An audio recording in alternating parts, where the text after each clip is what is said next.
Bonjour, bienvenue dans le monde des mystères et des intrigues. Aujourd'hui, nous avons une histoire qui va vous captiver jusqu'à la fin. Si vous aimez nos histoires, abonnez-vous à la chaîne. Chaque nouvel abonné nous motive à explorer davantage. Installez-vous, éteignez les lumières et laissez-vous emporter. C'est parti. Le soleil se couchait sur Saint-Rémy-de-Provence, baignant les vieilles pierres de la ville dans une lueur dorée. L'air était chargé du parfum enivrant des lavandes, une fragrance typique de cette région pittoresque du sud de la France. C'est dans ce décor idyllique que Yasmine Zidane, une jeune femme de 23 ans, descendait du bus, sa valise usée à la main et l'espoir brillant dans ses yeux noisettes. Yasmine regardait autour d'elle, émerveillée par la beauté de cette petite ville qui allait devenir son nouveau foyer. Originaire d'Algérie, elle était venue en France pour échapper à une vie de misère et de contraintes. Saint-Rémy-de-Provence représentait pour elle un nouveau départ, une chance de se construire, un avenir meilleur. Alors qu'elle marchait dans les rues pavées, Yasmine ne pouvait s'empêcher de remarquer les regards curieux que lui lançaient les habitants. Son foulard coloré et son teint olive la démarquaient clairement dans cette ville où la diversité n'était pas monnaie courante. Mais Yasmine était déterminée à ne pas se laisser intimider. Elle avait un objectif, trouver du travail et s'intégrer dans cette nouvelle communauté. Le destin, ou peut-être la chance, allait bientôt lui sourire. Après plusieurs jours de recherches infructueuses, Yasmine aperçut une annonce sur le tableau d'affichage de l'épicerie locale. Recherche gouvernante pour le manoir Beaumont. Expérience souhaitée, mais pas obligatoire.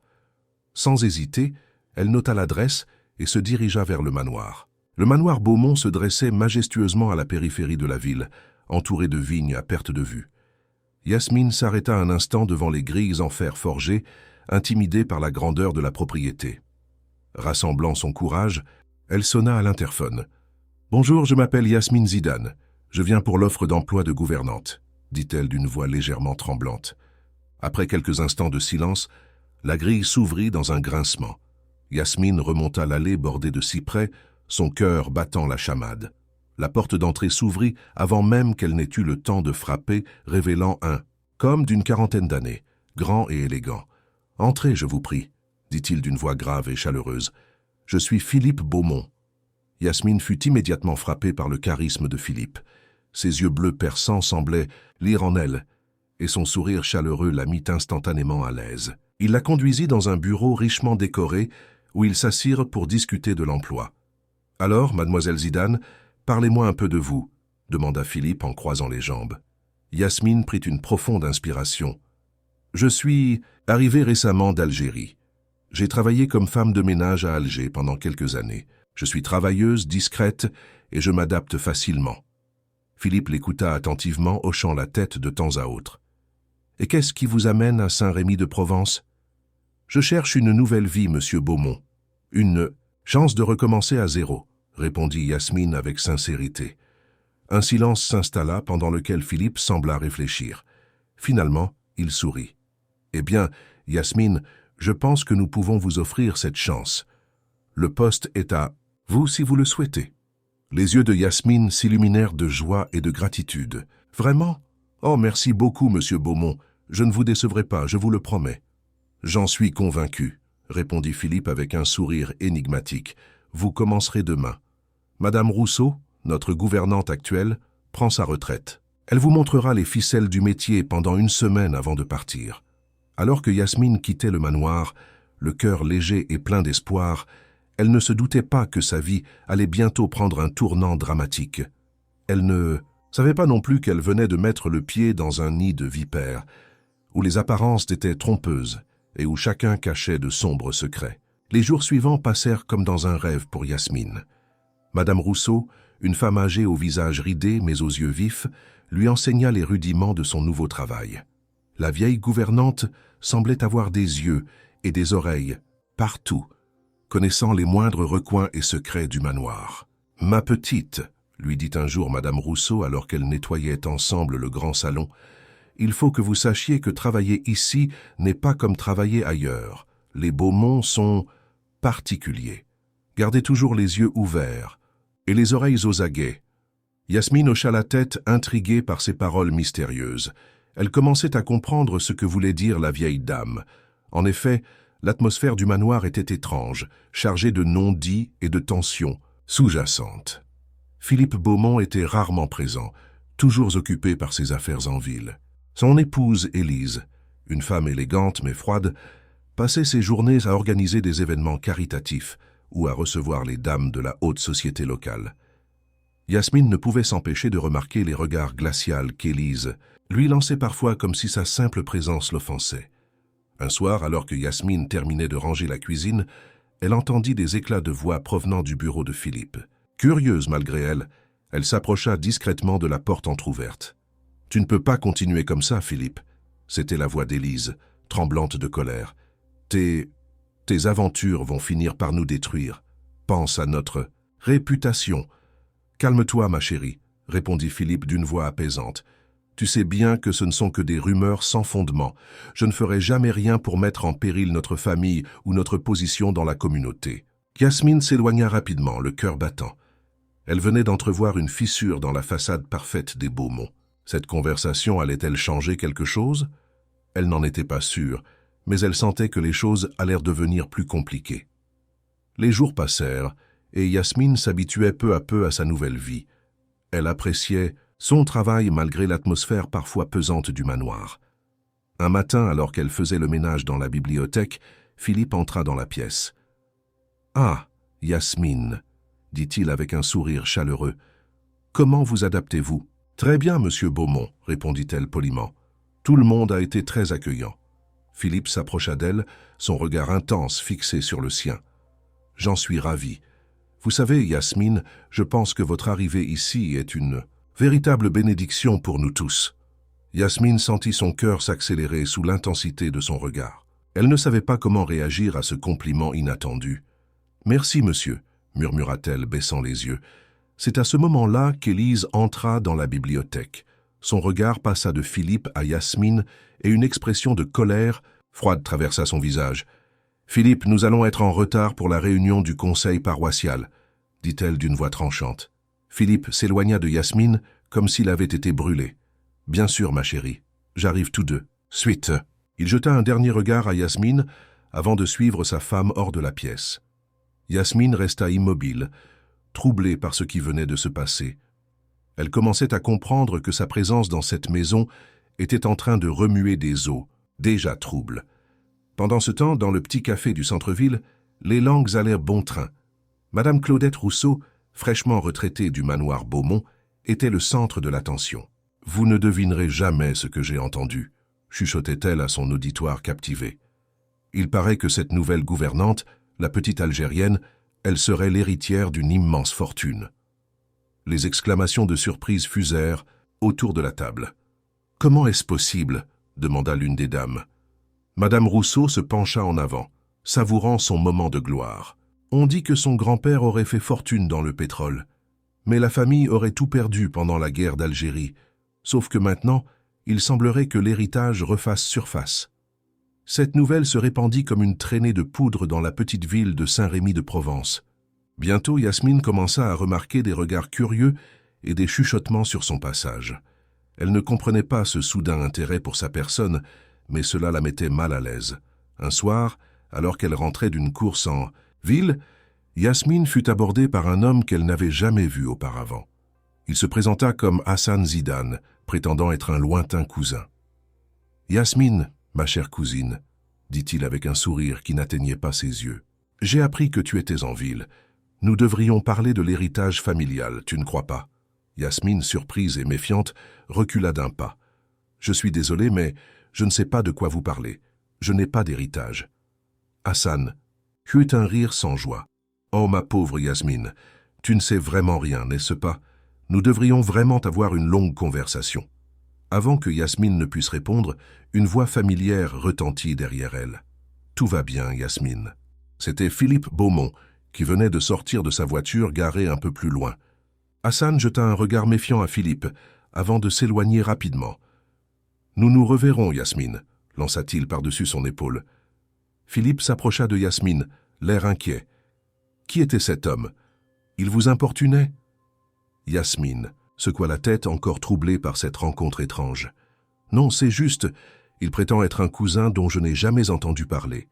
Il parlait d'un héritage, mais je ne comprends pas. » Philippe posa une main réconfortante sur son épaule. « Ne vous en faites pas, Yasmine. Je veillerai personnellement à ce que cet homme ne vous cause pas de problème. » Yasmine leva les yeux vers Philippe, reconnaissante de sa protection, mais aussi troublée par la chaleur qu'elle ressentait à son contact. Elle savait qu'elle commençait à développer des sentiments pour son employeur, et cela l'effrayait. Ce qu'elle ignorait, c'est que cette soirée marquerait le début d'une série d'événements qui allaient bouleverser sa vie et celle de tous les habitants du manoir Beaumont. Des secrets longtemps enfouis allaient bientôt refaire surface et personne ne serait épargné par les conséquences. Les jours qui suivirent furent marqués par une tension croissante au manoir Beaumont. Yasmine sentait que quelque chose avait changé depuis sa rencontre avec Hassan. Les regards que lui lançèrent les habitants de la ville oscillaient entre curiosité et méfiance. Au manoir, l'atmosphère était électrique.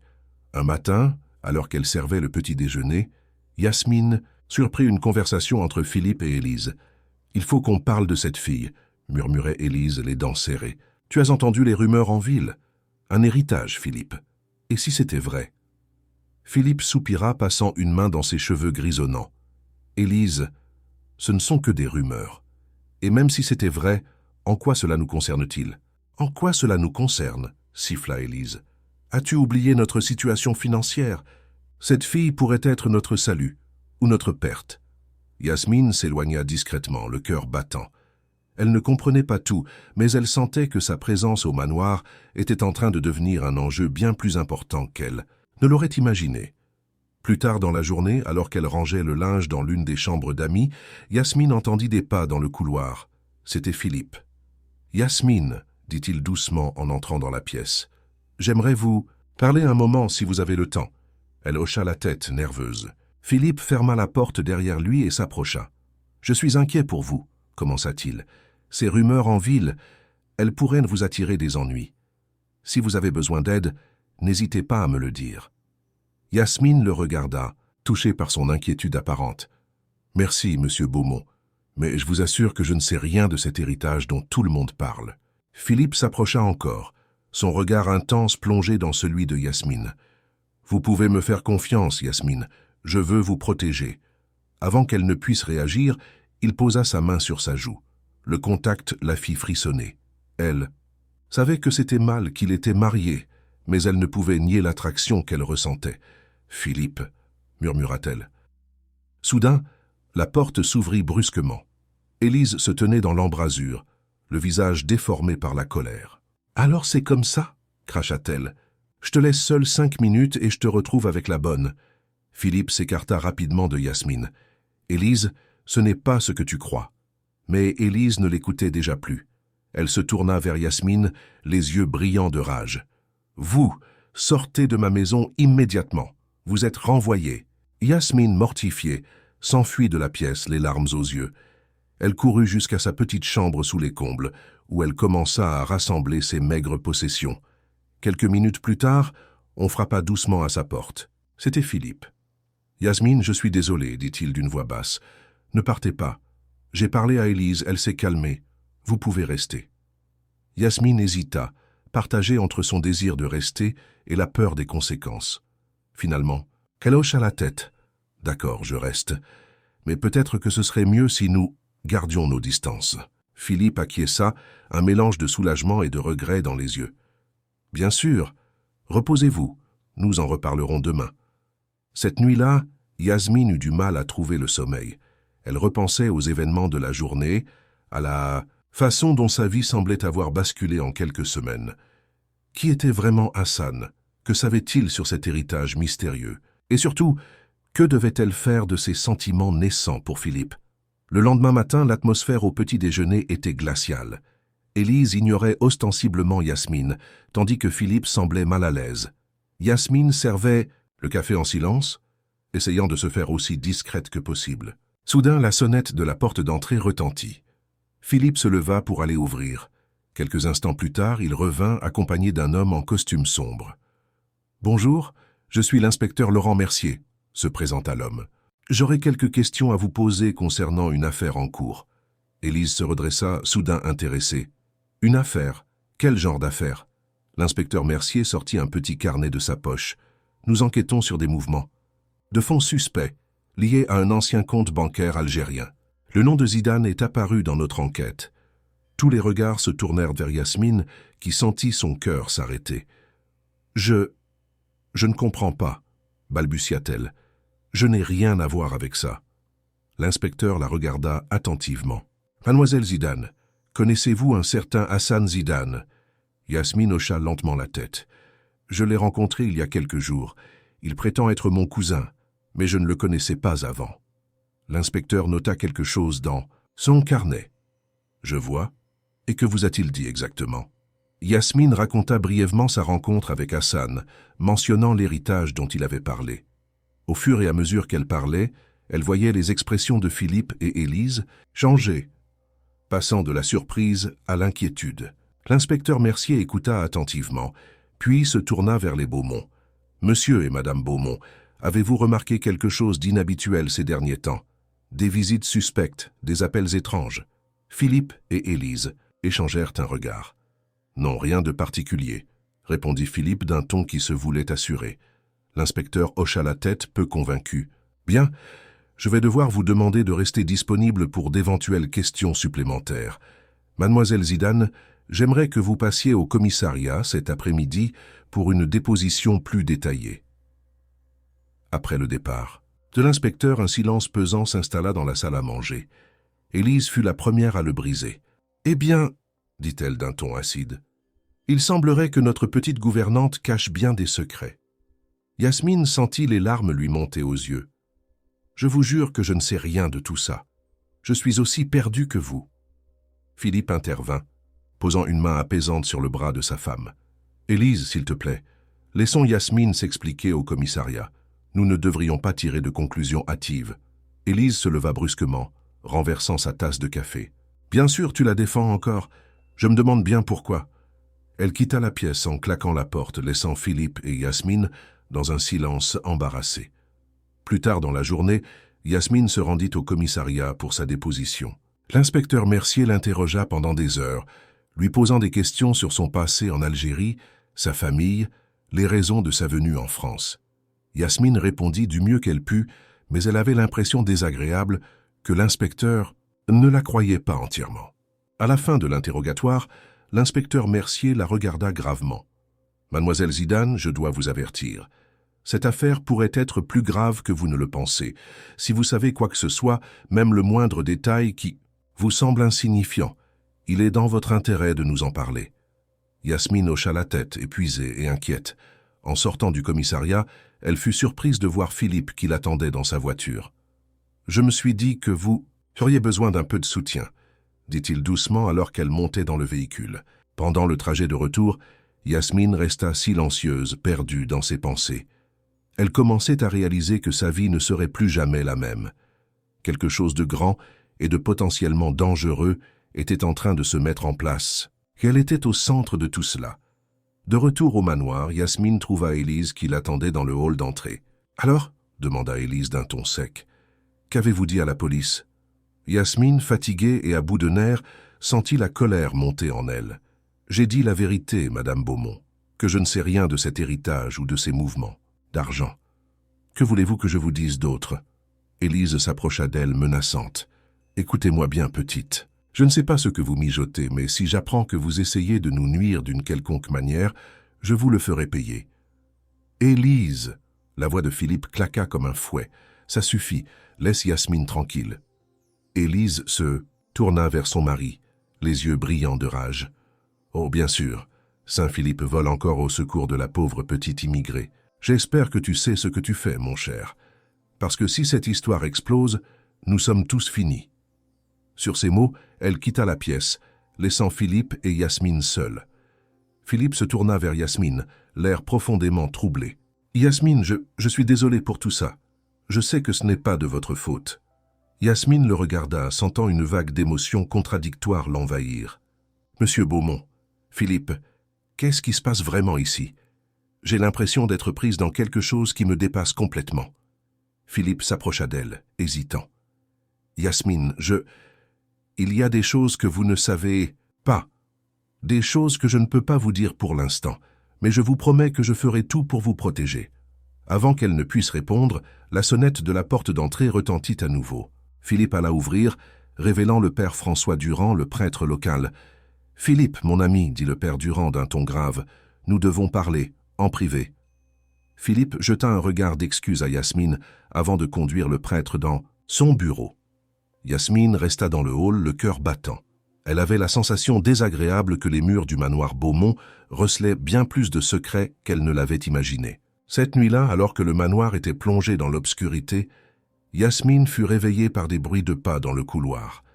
Elle entr'ouvrit sa porte et vit Philippe qui se dirigeait furtivement vers son bureau. Poussée par la curiosité, elle le suivit discrètement. À travers la porte entrebâillée du bureau, elle vit Philippe au téléphone, parlant à voix basse. « Écoute, nous devons agir vite, disait-il. Si la police remonte jusqu'à nous, tout est fini. Non, je ne peux pas m'en débarrasser comme ça. Elle ne sait rien pour l'instant, mais si nous faisons un faux pas, tout pourrait s'écrouler. » Yasmine recula, choquée. De qui parlait-il? S'agissait-il d'elle? Et de quoi exactement Philippe voulait-il se débarrasser?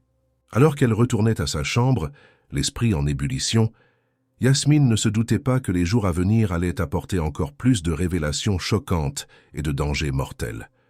Le mystère de l'héritage Zidane n'était que la partie émergée d'un iceberg de secrets, de mensonges et de trahisons qui menaçaient d'engloutir tous ceux qui s'en approchèrent de trop près. Les jours qui suivirent furent un tourbillon d'événements pour Yasmine. Elle avait l'impression de marcher sur des œufs, consciente que le moindre faux pas pourrait avoir des conséquences désastreuses. Les regards suspicieux d'Élise, les conversations à voix basse entre Philippe et le père Durand, les appels mystérieux au milieu de la nuit, tout contribuait à créer une atmosphère de paranoïa au manoir Beaumont. Un matin, alors que Yasmine faisait le ménage dans le bureau de Philippe, elle remarqua un document à moitié caché sous une pile de papier. Son cœur fit un bond quand elle vit son nom écrit en haut de la page. Jetant un coup d'œil nerveux vers la porte, elle commença à lire. Le document semblait être un rapport détaillé sur sa famille en Algérie, remontant sur plusieurs générations. Il y était question d'une fortune cachée, de comptes bancaires secrets et d'un meurtre. Yasmine sentit le sol se dérober sous ses pieds. Son grand-père, qu'elle n'avait jamais connu, aurait été impliqué dans une affaire de détournement de fonds avant d'être assassiné. Soudain, elle entendit des pas dans le couloir. Paniquée, elle remit rapidement le document à sa place et fit semblant de nettoyer quand Philippe entra dans le bureau. « Ah, Yasmine, dit-il, visiblement mal à l'aise. J'allais justement vous chercher. Nous devons parler. » Il ferma la porte derrière lui et s'approcha d'elle. Yasmine sentit son cœur s'accélérer, à la fois par peur et par une excitation qu'elle ne pouvait nier. « Yasmine, commença Philippe, je sais que ces derniers jours ont été difficiles pour vous. Je voulais vous dire que je suis là, pour vous, quoi qu'il arrive. » Il prit sa main dans la sienne et Yasmine sentit une vague de chaleur l'envahir. Elle savait que c'était mal, que Philippe était marié, que toute cette situation était un champ de mine, mais elle ne pouvait s'empêcher d'être attirée par lui. « Philippe, murmura-t-elle, qu'est-ce qui se passe vraiment? Je sais qu'il y a quelque chose que vous ne me dites pas. » Philippe soupira profondément. « Yasmine, je ne peux pas tout vous dire. Pas maintenant. Mais je vous promets que je fais tout ça pour vous protéger. » Avant qu'elle ne puisse répondre, ils entendirent un cri venant du rez-de-chaussée. Ils se précipitèrent hors du bureau pour découvrir Élise, livide, pointant du doigt vers la porte d'entrée grande ouverte. « Il est mort, » balbutia-t-elle. Philippe et Yasmine sortirent en courant. Là, au pied des marches du perron, gisait le corps sans vie d'Hassan Zidane, une expression de terreur figée sur son visage. Les heures qui suivirent furent un cauchemar éveillé. La police envahit le manoir, posant des questions, prenant des photos, cherchant des indices. L'inspecteur Mercier était de retour, son regard plus perçant que jamais. « Mademoiselle Zidane, » dit-il en prenant Yasmine à part, « je vais avoir besoin que vous me disiez tout ce que vous savez, et je veux dire absolument tout. » Yasmine, encore sous le choc, raconta tout ce qu'elle savait sur Hassan, sur l'héritage mystérieux, sur les conversations qu'elle avait surprises. Elle omit cependant de mentionner le document qu'elle avait trouvé dans le bureau de Philippe et ses sentiments grandissants pour lui. Pendant ce temps, Philippe était interrogé dans une autre pièce. Yasmine pouvait entendre des éclats de voix, mais ne parvenait pas à distinguer les mots. Le soir venu, la police quitta enfin le manoir, laissant derrière elle une atmosphère lourde de suspicion et de peur. Élise s'était enfermée dans sa chambre avec une bouteille de vin, refusant de parler à qui que ce soit. Yasmine, épuisée et désorientée, se dirigeait vers sa chambre quand elle entendit Philippe l'appeler doucement. « Yasmine, s'il vous plaît, venez dans mon bureau. Il est temps que je vous dise la vérité. » Le cœur battant, Yasmine le suivit. Une fois la porte fermée, Philippe s'effondra dans son fauteuil, l'air plus vieux et fatigué que jamais. « Votre grand-père, commença-t-il, était un homme puissant en Algérie. Il avait amassé une fortune considérable, mais pas toujours par des moyens légaux. Quand la guerre d'indépendance a éclaté, il a caché cet argent, espérant le récupérer plus tard. Mais il a été assassiné avant de pouvoir le faire. » Yasmine l'écoutait, stupéfaite. « Mais comment savez-vous tout ça ?» Philippe la regarda droit dans les yeux. « Parce que mon père était impliqué. Il était l'associé de votre grand-père. Quand votre grand-père est mort, mon père a essayé de retrouver l'argent, mais sans succès. Cette obsession l'a consumé jusqu'à sa mort.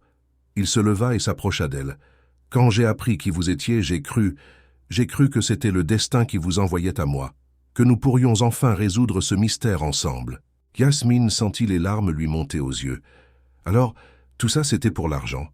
Vous ne vous êtes jamais vraiment soucié de moi. » Philippe prit son visage entre ses mains. « Non, Yasmine, au début peut-être, mais ensuite je suis tombé amoureux de vous. Et ça, c'est réel. » Avant qu'elle ne puisse réagir, la porte du bureau s'ouvrit violemment.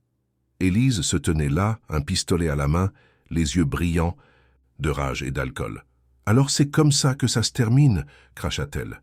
Toi et cette fille, après tout ce que nous avons traversé. » Philippe se plaça instinctivement devant Yasmine. « Élise, calme-toi. Pose cette arme. Nous pouvons parler. » Mais Élise ne l'écoutait pas. « J'aurais dû le savoir. J'aurais dû savoir que tu finirais par me trahir, comme ton père a trahi le sien. » Soudain, tout devint clair pour Yasmine. « C'est vous, » murmura-t-elle. « C'est vous qui avez tué Hassan. » Élise eut un rire amer. Il en savait trop. Il allait tout ruiner. Je ne pouvais pas le laisser faire. Tout se passa très vite ensuite. Élise pointa son arme vers Yasmine. Philippe se jeta devant elle. Un coup de feu retentit. Yasmine cria, voyant Philippe s'effondrer au sol, une tache rouge s'élargissant sur sa chemise. L'inspecteur Mercier et ses hommes, qui surveillaient encore le manoir, firent irruption dans la pièce, maîtrisant Élise qui s'était effondrée en sanglots. Les jours qui suivirent furent un tourbillon d'interrogatoires, de déclarations et de révélations. L'histoire de l'héritage Zidane fit la une des journaux, mettant au jour des décennies de secrets et de mensonges.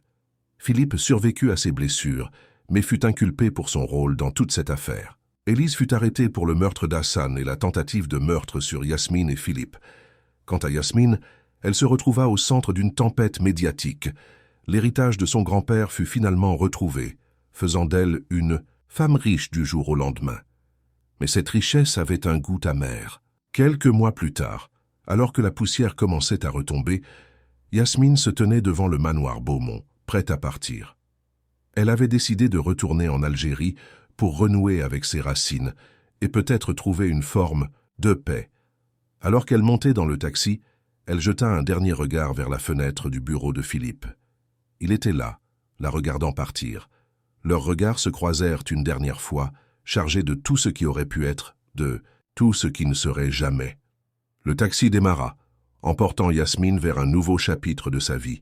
Derrière elle, le manoir Beaumont se dressait, silencieux témoin d'une histoire d'amour, de trahison et de secrets enfouis depuis trop longtemps.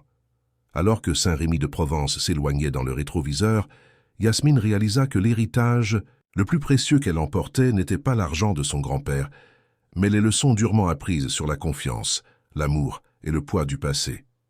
Et tandis que la route s'étirait devant elle, Yasmine se promit que, quoi que l'avenir lui réserve, elle ne laisserait plus jamais les secrets des autres définir qui elle était. Chers auditeurs, nous espérons que cette histoire vous a tenu en haleine jusqu'à la dernière minute. L'affaire du manoir Beaumont nous rappelle que les apparences sont souvent trompeuses et que les secrets du passé peuvent avoir des conséquences dévastatrice sur le présent. Qu'avez-vous pensé de la décision finale de Yasmine? Auriez-vous fait le même choix à sa place? Et que pensez-vous de la sentence qui attend Élise et Philippe? N'hésitez pas à partager vos réflexions dans les commentaires. Si vous avez apprécié cette histoire, n'oubliez pas de laisser un j'aime et de vous abonner à notre chaîne pour ne manquer aucune de nos futures histoires palpitantes. Et, si vous souhaitez soutenir notre travail, vous pouvez envisager de devenir membre de notre chaîne ou de faire un super merci. Chaque contribution nous aide à continuer à produire du contenu de qualité pour vous. Merci d'avoir été avec nous jusqu'au bout de cette aventure. À bientôt pour une nouvelle histoire.